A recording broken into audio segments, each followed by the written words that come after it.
phát triển cái hệ thống niềm tin của chúng ta. Và hệ thống niềm tin của chúng ta nó ảnh hưởng tới đời sống của chúng ta như thế nào. Ngay từ buổi ban đầu, với một tư cách là một đứa trẻ, chúng ta được sinh ra một cách rất là ngây thơ.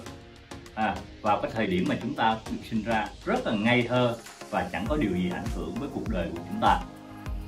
Thế rồi văn hóa của nơi chúng ta được sinh ra, gia đình của chúng ta, hay là môi trường, nền giáo dục của chúng ta, nó bắt đầu hình thành cho chúng ta cái hệ thống niềm tin của chúng ta. Chính tất cả những điều đó nó đang xây dựng, nó hình thành cho chúng ta một cái hệ thống niềm tin riêng của mình, theo cái hệ thống của nơi chúng ta sinh ra, văn hóa chúng ta hấp thụ, nền giáo dục chúng ta tiếp cận. Cái điều này nó sẽ gây một sự bất lợi rất là lớn cho bạn và tôi. Bởi vì những cái nền văn hóa mà chúng ta phải chịu ảnh hưởng, nó không hề có sự dạy dỗ về lẽ thật. Cho nên cái điều mà chúng ta hấp thụ là những cái niềm tin giả dối. Ngay cả cái niềm tin về bản thân mình và chúng ta cũng không thể có được điều đó. Và tôi thường nghe một cái câu nói là con hãy học giỏi đi, để sau này con lớn, để có một công việc làm thật là tốt. Nhưng mà tôi không nghe người ta nói rằng con hãy học giỏi đi, để khi này con lớn con sẽ thành một ông chủ của điều này điều kia. Nhưng mà chúng ta thường nghe những người lớn tuổi trong thế hệ trước kia của tôi cũng vậy, và thường nghe rằng con hãy học giỏi đi, để rồi con có được một công việc làm ổn định, và có được cái công việc làm ở vị trí cao. Có nghĩa là chúng ta được hình thành một cái triết lý sống là phải làm cái này cho người khác, làm cái kia cho người khác, và chúng ta sợ hãi để trở thành một ông chủ. Cái hệ thống niềm tin của chúng ta được xây dựng và rồi nó trở thành một cái triết lý sống cá nhân của chúng ta. Và từ đó chúng ta đem cái niềm tin hay là triết lý sống riêng của bản thân mình, và chúng ta ảnh hưởng tới người khác. Cho nên đó là một trong những cái chủ đề, đó là gì? Làm thế nào để biết được một cái người lãnh đạo tốt, là chúng ta phải dựa và hay là xác định cái hệ thống niềm tin cá nhân của người đó. Dựa trên cái niềm tin cá nhân của người đó như thế nào thì chúng ta sẽ xác nhận được đâu là một cái người lãnh đạo tốt đủ để chúng ta tin tưởng và theo. Cho nên ngày hôm nay tôi muốn thách thức cái ý tưởng về cá nhân của bạn, về cái niềm tin, hệ thống niềm tin của bạn. Bởi vì chúng ta đã bị áp bức quá nhiều bởi cái chủ nghĩa đế quốc thuộc địa, và chúng ta đã bị lệ thuộc bởi những cái quốc gia khác, và những cái niềm tin mà chúng ta có là bị chúng ta ảnh hưởng bởi những con người khác từ bên ngoài đem vào cho chúng ta. Những cái ý tưởng của những cái đế quốc thuộc địa đã từng đàn áp trên lịch sử của chúng ta, thì chúng ta biết rằng ngay cả những cái ý tưởng nó đều không tốt về chính bản thân của chúng ta, nó không có đúng về chính bản thân của chúng ta. Chúng ta được đào tạo, chúng ta được dạy dỗ, chúng ta được hình thành cái hệ thống niềm tin trở thành người giúp việc, không được dạy trở thành một chủ doanh nghiệp, không trở thành một người mạnh dạn đứng lên hay là sở hữu được gì đó. Chúng ta không dám nghĩ tới cái điều đó. Và cái hệ thống niềm tin đó lại hình thành trong tâm trí nhiều người, đó là gì? Tôi không bao giờ dám trở thành một chủ, và tôi nghĩ rằng cái công việc chủ đó là của một ai đó, chứ mình thì không dám làm. Bởi vì chúng ta đã được hình thành bởi cái hệ thống niềm tin của cái nơi mình được sinh ra, và gia đình mình và xã hội của mình đang sống từ lúc chúng ta sinh ra, và chúng ta được hình thành như vậy. Tuy nhiên điều đó không có đúng nha các bạn. Cái hệ thống niềm tin nó xây dựng cho cái tâm trí của chúng ta luôn trở thành một cái người giúp việc thôi, một cái người phụ thôi, cũng không dám đứng ra để làm chủ, trở thành một người đầy tớ tinh thần, chỉ là người làm thuê, không phải là người sở hữu để thuê người khác làm cho chúng ta. Bởi vì sao? Bởi vì chúng ta không có được đào tạo để trở thành một người chủ, mà chỉ là muốn trở thành một nhân viên phục vụ là đủ rồi. Thực tế một điều là chúng ta đã bị tẩy não, tôi dùng cái từ hơi nặng đó là bị tẩy não bởi những triết lý sai lầm mà chúng ta đã vô tình bị hình thành, xây dựng trên đời sống của chúng ta khi chúng ta còn nhỏ cho tới khi chúng ta trưởng thành. Và nó trở thành một triết lý sống cá nhân con người của chúng ta.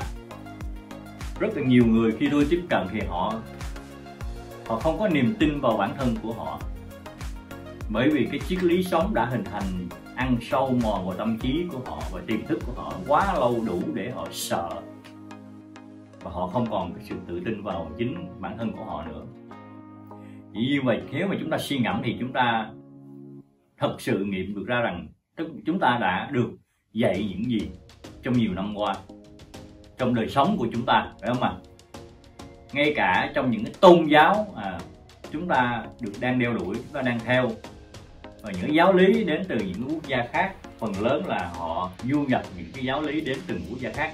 Và hệ thống niềm tin hưởng được, chúng ta có những cái hệ thống niềm tin được nhập khẩu, dùng cái từ đúng là được nhập khẩu từ bên ngoài, bởi từ lúc thời tổ tiên của chúng ta, từ những người đi trước và truyền cho những người đi sau. Đó là những thứ niềm tin được nhập khẩu. Tôi dùng cái từ đó là được niềm tin, hệ thống niềm tin được nhập khẩu từ bên ngoài. Tôi bây giờ không có thịnh vượng được. Tôi bây giờ đời sống tôi không thịnh vượng để vì tôi muốn làm đẹp lòng Chúa. Có lẽ bây giờ tôi không thịnh vượng nhưng mà sau này tôi sẽ thịnh vượng. Đó là những cái triết lý sống mà đã hình thành rất là nhiều. Ngay cả tôi là những người đã chịu ảnh hưởng những cái triết lý sống đó. Thậm chí họ xây dựng một cái triết lý sống làm cho chúng ta sợ hãi cái sự giàu có thịnh vượng trong cả cái niềm tin. Những người theo Chúa cũng vậy. Họ nói giàu để làm gì, nghèo nhưng mà Chúa vẫn đẹp lòng chúng ta. Đó là những cái niềm tin triết lý mà chúng ta thường hay gặp phải. Có những cái câu nói họ thường nói là bạn đừng có giàu quá, bạn giàu quá rồi bạn quên Chúa luôn thì sao? Có những cái người mà họ đã từng ảnh hưởng những cái triết lý sống của họ đến người khác bằng những cái lời nói như vậy. Bạn có thể trở nên nghèo khổ để khiêm tốn trước mặt Chúa. Bạn trở nên nghèo khổ để trở nên khiêm tốn trước mặt Chúa. Đó là những cái câu nói của những cái quan điểm, những triết lý cá nhân sai lệch đã ảnh hưởng tới những cái người khác. Nếu bạn chịu ảnh hưởng bởi một cái ông mục sư nào có những cái triết lý và những người Diệu đang dạy lời Chúa có những triết lý như vậy thì chắc chắn rằng bạn phải chịu ảnh hưởng trên những cái triết lý sống như vậy. Bởi vì ông có nhiêu đó thì ông sẽ dạy nhiêu đó, phải không ạ? Có nhiều người nói là chúng ta tin Chúa rồi chúng ta phải tránh xa khỏi chính trị đi, tránh xa khỏi tiền bạc đi, và chúng ta hãy xa lánh khỏi những cái quyền lực, xa lánh đi sự ảnh hưởng của chúng ta trên người khác, và chỉ tạm sống qua ngày để chờ tới lúc ngày Chúa Giêsu đến. Tôi đã từng nghe những cái điều này các bạn, những cái triết lý họ dạy là chúng ta hãy tránh ra mọi điều hết, tránh ra, đừng đụng tới chính trị, đừng đụng tới sự ảnh hưởng, quyền lực, mọi điều. Và họ dạy cho họ ảnh hưởng trên người khác bằng những triết lý cá nhân của họ.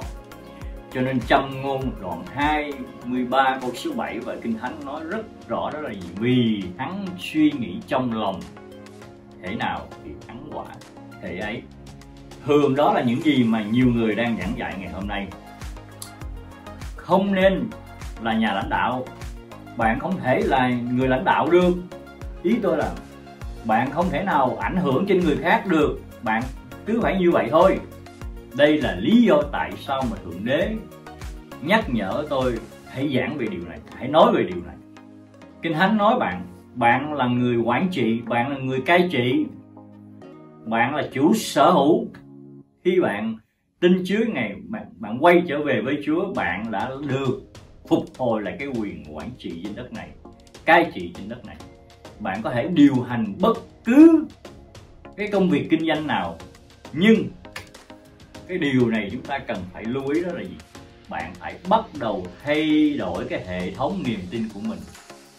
Roma đoạn 12 câu 2 và Kinh Thánh bản dịch diễn ý nói như vậy: đừng đồng hóa với người đời, nhưng hãy để Chúa đổi mới tâm trí của mình. Nhờ đó anh em có thể tìm biết ý muốn của Thượng Đế và hiểu rõ điều gì tốt đẹp, trọn vẹn và hài lòng Đức Trời. Và chúng ta hãy bắt đầu thay đổi cách suy nghĩ của chúng ta, là chúng ta hãy đến với lời của Chúa và chúng ta tìm thử lời Chúa nói chúng ta là gì. Và Kinh Thánh lời Chúa nói như này: chúng ta là người cai trị, chúng ta là người sở hữu. chúng ta là người mạnh mẽ và có khả năng quản trị, có khả năng làm chủ và đạt được những cái điều mơ ước trong cuộc đời của mình. Amen không ạ? Hãy đăng ký kênh của tôi để tiếp tục nhận cái sứ điệp từ nước thiên đàng, nước Đức Chúa Trời gửi đến cho quý vị. Amen.